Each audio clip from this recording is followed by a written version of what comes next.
नमस्कार दोस्तों यदि आप गर्मी से बचने के लिए एसी खरीदने वाले हैं तो आपके मन में ये सवाल ज़रूर उठ रहा होगा कि कौन सी एसी खरीदें, विंडो एसी खरीदें या स्प्लिट एसी खरीदें, नॉर्मल एसी खरीदें या इन्वर्टर एसी खरीदें, कितने टन की एसी खरीदें, 1 टन, 2 टन या फिर 3 टन। तो आज के इस वीडियो में मैं आपको इसी के बारे में डिटेल में बताने वाला हूँ, इसलिए वीडियो को पूरा ध्यान से देखिए। तो देखो, विंडो एसी की बात करें तो ये एक लंबी सी यूनिट आएगी जो कि आपके खिड़की में फिट हो जाएगी। तो आपकी जो खिड़की होगी उसे ब्लॉक कर दिया जाएगा, उसमें एसी फंस जाएगी। तो एसी की आधी यूनिट खिड़की के बाहर रहेगी और आधी यूनिट रूम के अंदर रहेगी। तो होगा क्या, पीछे से गर्म हवा लेकर उसे कंडेंस करके आपके रूम को ठंडा करेगा। तो ये विंडो एसी आपके रूम में तभी लग सकती है जब आपके रूम में खिड़की होगी।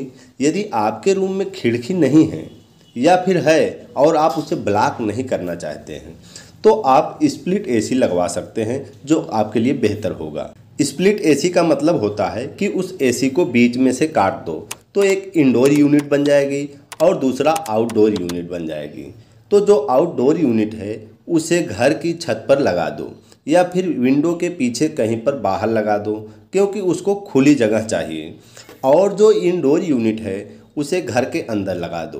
तो इंडोर यूनिट से आउटडोर यूनिट तक एक पाइप लाइन बिछाई जाती है और आपकी दीवार के अंदर एक छेद करके पाइप लाइन निकाली जाती है और उस पाइप को इंडोर यूनिट और आउटडोर यूनिट से जोड़ दिया जाता है। तो आजकल स्प्लिट एसी ज़्यादा चलती है क्योंकि विंडो एसी जो है वो आपके खिड़की को भी ब्लॉक कर देती है, और यदि आपके रूम में खिड़की नहीं है तो विंडो एसी लगाओगे कहाँ से। तो आप अपने हिसाब से एसी को सिलेक्ट कर सकते हैं कि विंडो एसी लगवाना है या स्प्लिट एसी। अब बात आती है कि कितने टन का एसी लेना चाहिए। तो ये टन क्या होता है, तो देखो, अलग अलग टन के एसी आते हैं।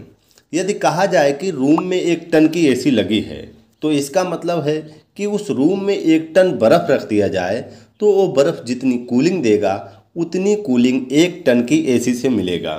कुल मिलाकर कहा जाए तो जितने ज़्यादा टन की एसी होगी उतना जल्दी कूलिंग करेगा।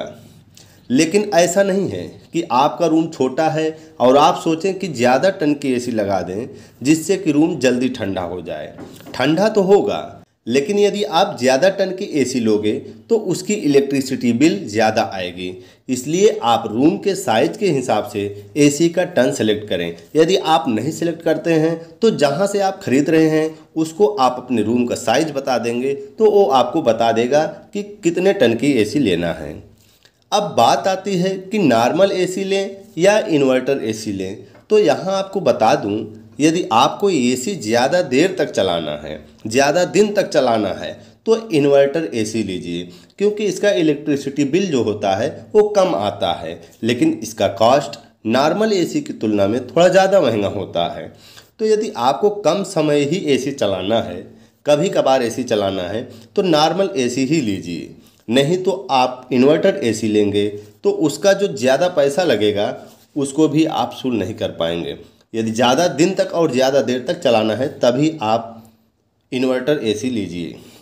तो आप अपने हिसाब से सोच समझकर सेलेक्ट कर सकते हैं। तो दोस्तों, उम्मीद करता हूँ आपको ये वीडियो पसंद आया होगा। यदि वीडियो पसंद आया हो तो हमारे चैनल को सब्सक्राइब करें। फिर मिलेंगे अगले वीडियो में, तब तक के लिए नमस्कार।